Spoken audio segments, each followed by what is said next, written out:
గన్నవరం నియోజకవర్గం బాపులపాడు మండలం మల్లపల్లి గ్రామానికి ఇక్కడ వచ్చేసిన జనసేన మద్దతుదారులందరికీ పేరు పేరున హృదయపూర్వక నమస్కారాలు. కొంచెం అరుపులు అరవకుండా కానీ అనుకుంటే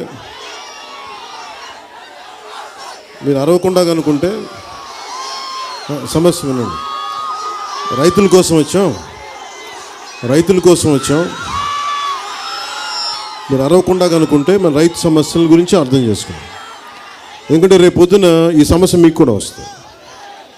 నేను వచ్చింది ఎందుకంటే మనం సరదా వేరు, ఉత్సాహం వేరు. సమస్య వచ్చినప్పుడు మీరు బాధ్యత వహించకపోతే రేపు పొద్దున మీకు వచ్చినప్పుడు ఎవరు నిలబడరు. అందుకని దయచేసి ప్రశాంతంగా ఈ కార్యక్రమానికి ఇక్కడ చేసుకునే అవకాశం మాకు కల్పించిన, ముఖ్యంగా దీనికి పర్మిషన్ ఇచ్చిన పోలీస్ డిపార్ట్మెంట్కి కూడా, ఉన్నతాధికారులకి, పోలీస్ ఉన్నతాధికారులకి, మహిళా కానిస్టేబులరీకి మనస్ఫూర్తిగా నా ధన్యవాదాలు. అలాగే ఈ సమస్య ప్రత్యేకించి వారాహి విజయయాత్రలో రెండో భాగం మేము గోదావరి జిల్లాలో చేస్తున్నప్పుడు, పశ్చిమ గోదావరి జిల్లాలో చేస్తున్నప్పుడు ఏలూరులో మల్లెపల్లి రైతులు మా దగ్గరికి వచ్చారు.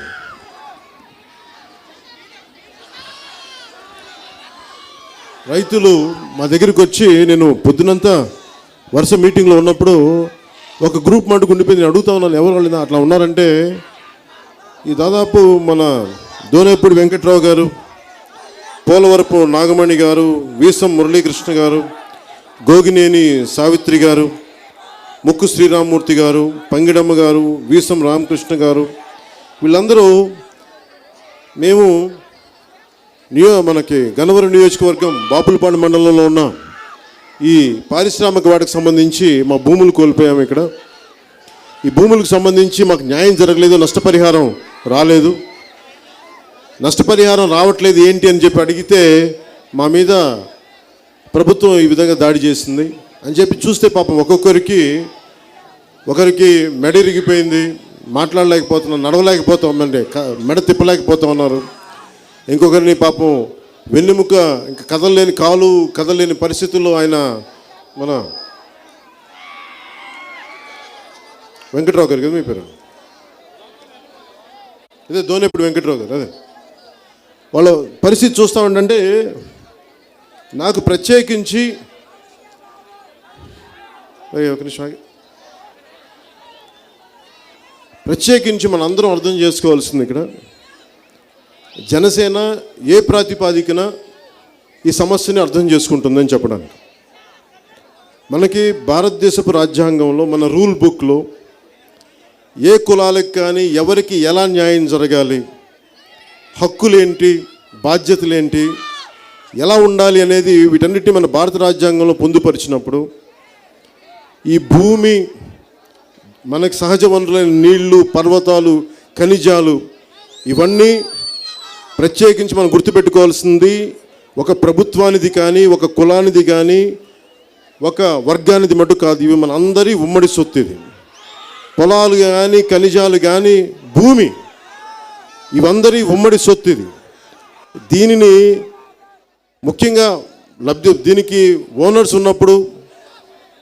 ఉన్నప్పుడు ఈ భూమి మీద, ఆ భూమి తీసుకుంటే, 1 ఎకరం భూమి తీసుకుంటే, ఇంతకుముందు ప్రభుత్వం మాకు ఇది అవసరం ఉందనుకుంటే తీసేసుకోవచ్చు. అంటే ప్రభుత్వ అవసరాలకు ప్రైవేట్ భూములు తీసుకోవచ్చు. ఒకళ్ళ దగ్గర భూమి తీసుకొని 1000 మంది అవసరాలకు తీసుకోవచ్చు అనేది భారత రాజ్యాంగంలో పొందుపరచబడింది. కానీ 2013లో భూసేకరణ చట్టం అని ఒకటి వచ్చింది. ఎందుకంటే ఇలాంటి అన్యాయంగా జరుగుతూ అభివృద్ధి పేరు మీద భూములు లాక్కుంటూ ఉంటే తరతరాలుగా, ఇప్పుడు ఈరోజు మల్లపల్లి రైతుల సమస్య 4వ తరం రైతులు, వాళ్ళ బిడ్డలు 4వ తరం రైతులు. ఇక్కడ 3 తరాలు వ్యవసాయం చేసుకుంటూ ఉన్నారు, 3 తరాలు. కానీ పారిశ్రామిక అభివృద్ధి కోసం భూములు తీసుకుంటున్నప్పుడు ఎలా వాళ్ళకి నష్టపరిహారం ఎలా ఇవ్వాలి అనేది 2013 భూసేకరణ చట్టం చాలా క్లియర్గా రాసింది. ఆ విధంగా భూపరిహారం ఇవ్వాలి. కానీ మన ఈ పర్టికులర్ ఈ పారిశ్రామిక వాడికి సంబంధించి ఇక్కడ సరైన పరిహారం ఇవ్వలేదు. సో పరిహారం ఇవ్వనప్పుడు ప్రత్యేకించి ఈ భూములు నాకు ఇందాక ఇవి చూపిస్తూ ఉంటే, ఈ భూములు పట్టాలు, ఒరిజినల్ పట్టాలు చూపిస్తూ ఉంటే, దాన్ని నాకు జెరాక్స్ కాపీలు చూపిస్తూ ఉంటే, ఇదంతా ఈ ఒరిజినల్ ఈ భూములు నిజాం నవాబుకు సంబంధించిన భూములు. ఆయన రాజ్యం చేస్తున్నప్పుడు వారి భూములు ఇక్కడ ఉండిపోయినాయి. ఆ భూములకి సహజంగా ఇక్కడున్న రైతులకి వాళ్ళు పట్టాలుగా ఇచ్చేశారు. వాళ్ళు దానం చేసిన భూములు, వ్యవసాయం చేసుకోమని చెప్పిన భూములు. అందుకనే ఆయన ఫోటోగ్రాఫు అన్ని ఉర్దూలో ఉంటాయి ఇవన్నీ. సో ఇలాంటి 3 తరాల భూములు ఇవి. మనకి రాష్ట్ర విభజన జరిగిన తర్వాత వచ్చిన నష్టం ఇది.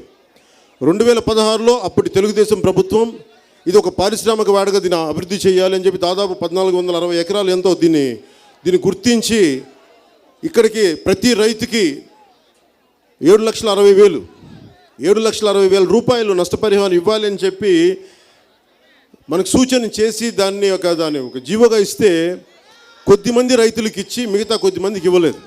దానికి వచ్చిన ఉత్పన్నమైన సమస్య ఇది. దీంట్లో సమస్య ఏముందంటే, మీరు ఇక్కడ స్థానికులు కాదంటారు. కొంతమంది రైతుల్ని కులాల వారీగా విడతీయలేం, రైతుల్ని పార్టీల వారీగా విడతీయలేం. దీనికి జనసేన చాలా కట్టుదిట్టంగా దీన్ని వ్యతిరేకిస్తుంది, చాలా బలంగా వ్యతిరేకిస్తుంది. రైతుకి కులం కానీ, రైతుకి పార్టీ కానీ, రైతుకు ప్రాంతం కానీ, రైతుకి వర్గం కానీ ఉండదు. ఎందుకంటే ఈ రోజున మీరు మీ పార్టీ రైతులని చెప్పి మీకు ఇచ్చేస్తే, రేపు పొద్దున వేరే వాళ్ళు వస్తే మా పార్టీ రైతులని చెప్పి వాళ్ళకి అట్లా ఇచ్చుకుని నష్టం ఎప్పుడూ ఒకళ్ళు జరుగుతూ ఉంటుంది.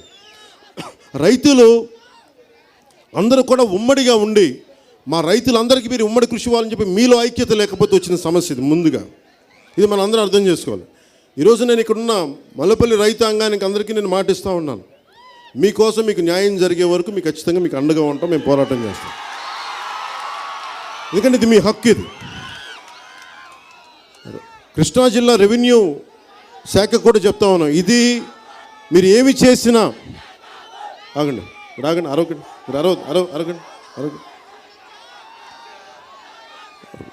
మనకి రెవెన్యూ శాఖకు కూడా ప్రభుత్వాలు మంత్రివర్గం తప్పులు చేస్తూ ఉంటే మంత్రివర్గం తాలూకు తప్పులు మీరు దయచేసి వెనకేసుకు రావద్దు.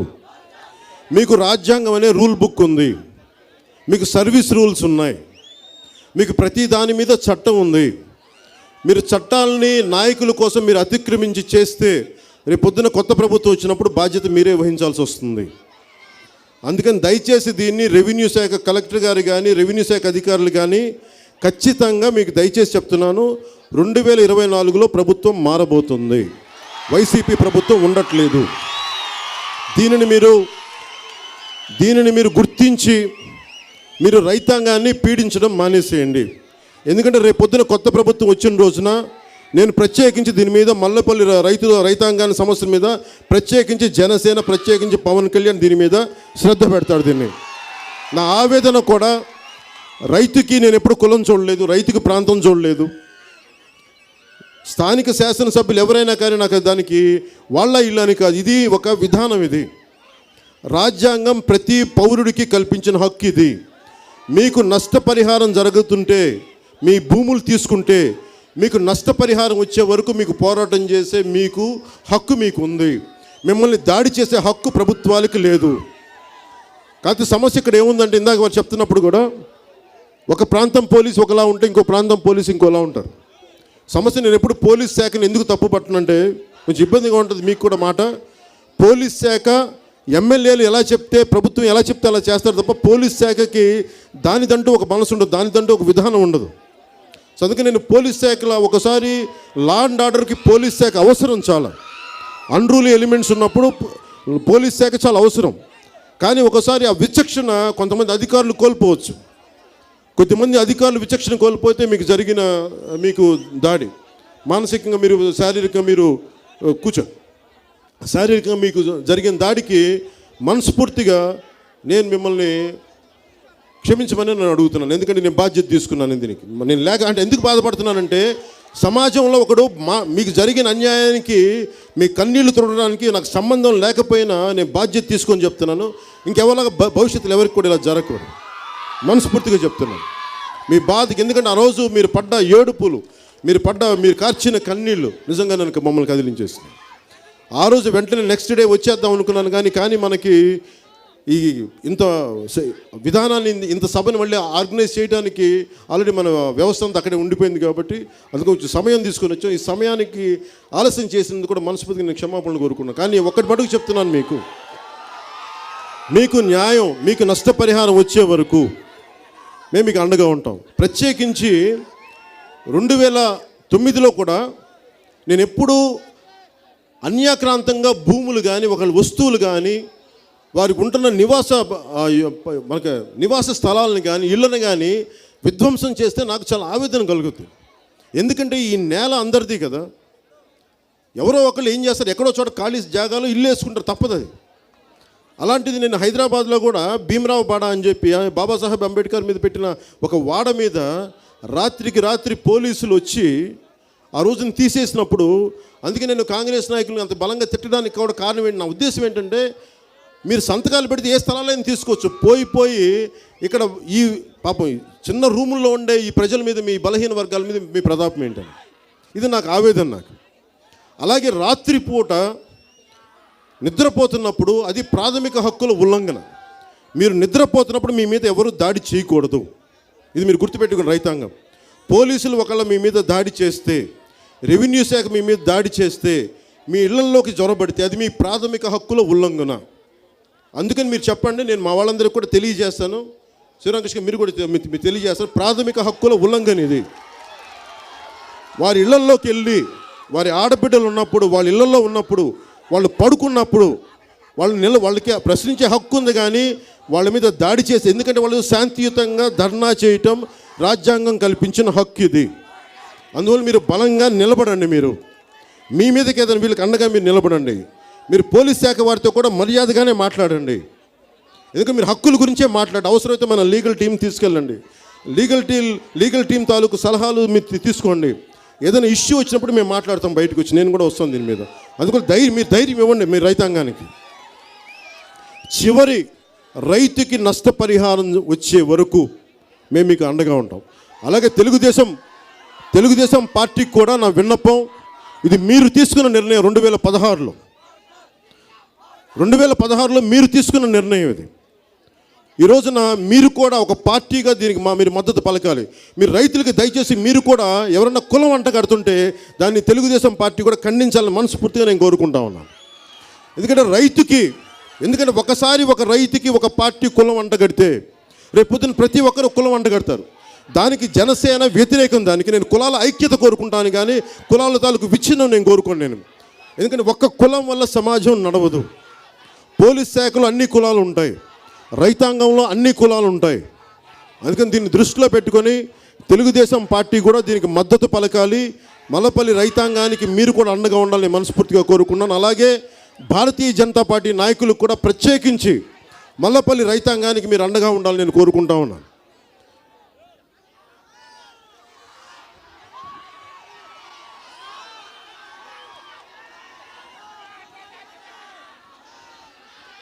ప్రత్యేకించి ఈ భూములకు సంబంధించి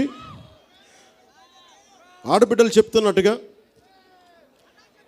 మీరు ఒక భూమి, ఒక ఎకరం వాళ్ళ బిడ్డలు కట్నాలు కానీ, ఆడబిడ్డలు ఉంటే ఆడబిడ్డలు కట్నాలు కానీ, పసుపు కుంకాలు కానీ చెప్పి ఇచ్చేస్తారు. ఒకసారి ఆ పొలాలు మా ఆడబిడ్డలకి పసుపు కుంకాలు కానీ ఇచ్చేసినప్పుడు వారింటి వాళ్ళకి పెళ్ళైన ఇళ్లలో మీరు ఇచ్చిన కట్నం పసుపు కుంకాల కింద ఇచ్చిన ఈ భూమి పని చేయట్లేదు, లాగేసుకున్నారు, కాబట్టి మీ బిడ్డలను కూడా తీసుకెళ్ళిపోండి అని చెప్పి అటు 2014 నుంచి నేను వింటా ఉన్నాను ఇవన్నీ. ఈ రోజున మనకు మల్లపల్లి కూడా చాలామంది చెప్తుంది, మా బిడ్డలు పసుపు కుంకాలకో పెట్టుకుందో, లేదంటే ఆల్రెడీ పసుపు కుంకాల కోసం రాసేసినవో ఇవన్నీ తిరిగి తీసేసుకుంటే బిడ్డల్ని పంపించేసి సంసారాలు కూడా విచ్ఛిన్నం అయిపోతున్నాయి దీనివల్ల. అందువల్ల దీన్ని ఒక సామాజిక పరిస్థితులు, సోషల్ కండిషన్స్ కూడా మారిపోతాయి. ఇది కేవలం ఒక ₹1,00,000 పడేయటమో, ఓ 10 లక్షలు పడేయటమో, దీని వెనక కుటుంబాలు విచ్ఛిన్నం అయిపోతాయి దీనివల్ల. అందుకని ప్రత్యేకించి మానవతా దృక్పథంతో పబ్లిక్ పాలసీ ఉండాలని మేము కోరుకుంటాం. ఖచ్చితంగా పరిశ్రమలు రావాలి, పారిశ్రామికవేత్తలు రావాలి, మేము దాన్ని కాదంట్లా. కానీ ఎట్టి పరిస్థితుల్లో రావాలంటే రాజకీయ నాయకులు మీ పొలాలు తీసేసుకొని వాళ్ళు లంచాలు తినేసి మిమ్మల్ని రోడ్ల మీద పడేసి మీకు పరిహారం ఇవ్వకుండా, అలాగే పరిశ్రమలకు కూర్చోబెట్టి వాళ్ళకి గొంతులున్న పొలాలు ఇచ్చేసి మీరు ఇక్కడ వేసుకోండి, పరిశ్రమలు చేసుకోండి, వాళ్ళకి న్యాయం చేయకుండా, ఇవన్నీ చాలా ఇబ్బంది కలిగించే అంశాలు. అందుకని నేను ప్రత్యేకించి నేను మీకు కొత్తవేడు దూరంలో ఉన్నాను, మంగళగిరిలోనే ఉంటాను, నేను ఎక్కడికి వెళ్ళలేను. హైదరాబాద్ నుంచి మంగళగిరి నా నివాసం. అందుకని మీరు ధైర్యంగా ఉండండి. నాయకులు కూడా చెప్తాను, శ్రీరామకృష్ణ గారు, మీరందరూ పెద్దలు, మీరందరూ పేరు పేరున మీరందరూ ఉండండి. ముఖ్యంగా ఈ మీలో 20 మందికి 5 మంది కేసులు పడ్డాయి, 8 మంది కేసులు పడ్డాయి చెప్తా ఉన్నారు. చిమటా రవివర్మ గారికి, మీ చిమటా రవివర్మ గారికి, బండ్రెడ్డి రవీంద్ర గారికి, అలాగే గంధం గోవర్ధన్ రావు గారికి, పోడేటి దుర్గారావు గారికి, మండల ప్రెసిడెంట్ రాము గారికి, వడ్డీ నాగేశ్వరరావు గారికి, రమేష్ అల్మల్ శెట్టి గారికి, అలాగే మర్రెడ్డి మన శివరామకృష్ణ గారికి ప్రత్యేకించి మీ అందరికీ నా ధన్యవాదాలు తెలుపుకోండి. ఎందుకంటే 6 మంది మీరు గుర్తుపెట్టుకోవాల్సిన రైతాంగం కూడా మీకోసం, మీకు నిలబడటం కోసం 6 మంది మా జనసేన నాయకులు జైలుకి వెళ్ళారు మీకోసం. ఇది దయచేసి మీరు మర్చిపోకండి. అంటే మేము నిలబడితే అంత బలంగా నిలబడతాం మా వాళ్ళు. ఎందుకంటే అందుకని మేము మనసిప్పి చెప్తున్నాం, మనసులోంచి మాట చెప్తున్నాం, మీకు అండగా ఉంటాం మీకు. కానీ మేము కోరుకునేదల్లా నేను ఓట్ల కోసం వీటి కోసం అడగట్లా. ఎందుకంటే రేపు పొద్దున మీకు నిలబడే నాయకులు మీరు చూడండి, మీరు నిలబడే నాయకులను చూడండి. మాకు ఆ స్వార్థాలు లేవు. నాకు ఒక ఇంచి భూమి మా వాళ్ళకి ఎవరికి అవసరం లేదు. మేము ఎందుకంటే ఈ రాష్ట్రం బాగుండాలి, నేల బాగుండాలి, వీళ్ళు జేజేలు కొట్టే యువతకు ఉద్యోగాలు రావాలి. మీరు ఉత్సాహంగా జేజేలు కొట్టేస్తారు, ఉద్యోగాలు రావాలి కదా మీకు. ఇక్కడ పరిశ్రమలు రావాలంటే రైతాంగానికి నష్టపరిహారం ఉండాలి కదా. మీరేం హుషారుగా జేజేలు కొట్టేసుకుంటూ వెళ్ళిపోతారు, సరిపోద్ది అనుకుంటారు. మీరు కూర్చొని నిలబడిన రైతాంగానికి నిలదీయండి. మన అవసరం ప్రతి ఒక్కరికి. ఎందుకంటే మన హక్కుల్ని మనం ప్రతిష్ఠించకపోతే, మన హక్కుల్ని మనం మాట్లాడకపోతే, మన హక్కుల్ని మనం చెప్పకపోతే ప్రతి ఒక్కడు, బలం ఉన్న ప్రతి ఒక్కడు మనకి అన్యాయమే చేస్తాడు. అందుకని నేను మీకు బలం ఇస్తున్నాను, నేను మీకు అండగా ఉంటాను. జనసేన మీకు నిలబడి ఉంటుంది. మీకోసం దానికి తార్కాణమే 6 మంది జనసేన నాయకులు జైలుకి వెళ్ళి మీకు అండగా నిలబడి ఉంటాం. ఒక్క ఓటు వేయలేదు ఇక్కడ, ఒక్క ఓటు అడగలేదు మేము ఇక్కడ. ఎందుకు నిలబడ్డామంటే ఇది మా నేల అనుకున్నాం, ఇది మా కులం లేదు, మతం లేదు, ప్రాంతం లేదు, అంతా మా వాళ్ళు అనుకున్నాం. మీరు పరాయ, తన, మన భేదం మేము చూడం, అంతా మా వాళ్ళు అనుకుంటాం మేము. ఇంకా మీకు అండగా నిలబడండి జనసేనకి. ప్రతి రైతాంగానికి, ప్రతి రైతుకు కూడా పేరు పేరున నేను మీకు చెప్తా ఉన్నాను, మీకు అండగా ఉంటాం. మీకు ప్రత్యేకించి మీకు ఈ సమస్యని మా దృష్టికి తీసుకొచ్చిన జనసేన నాయకులందరికీ, అలాగే రైతాంగ దగ్గరికి తీసుకొచ్చిన మన జనసేన నాయకులందరికీ పేరు పేరున ధన్యవాదాలు తెలుపుకుంటూ సెలవు తీసుకుని జై జనసేన, జై హింద్.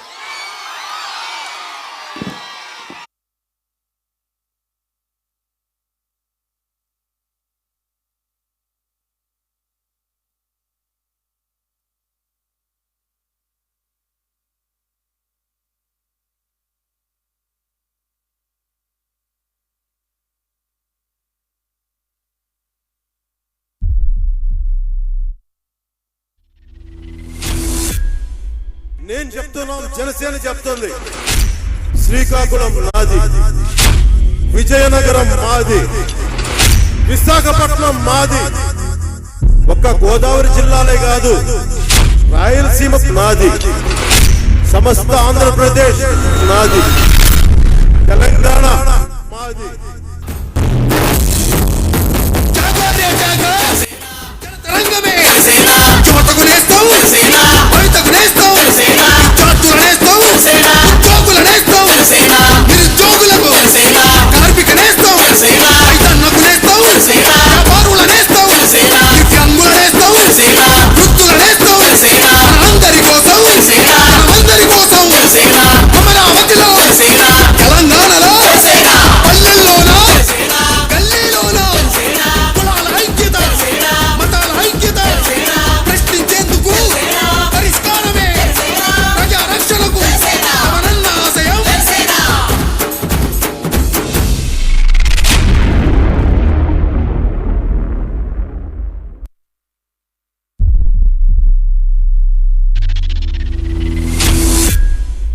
నేను చెప్తున్నాం, జనసేన చెప్తుంది,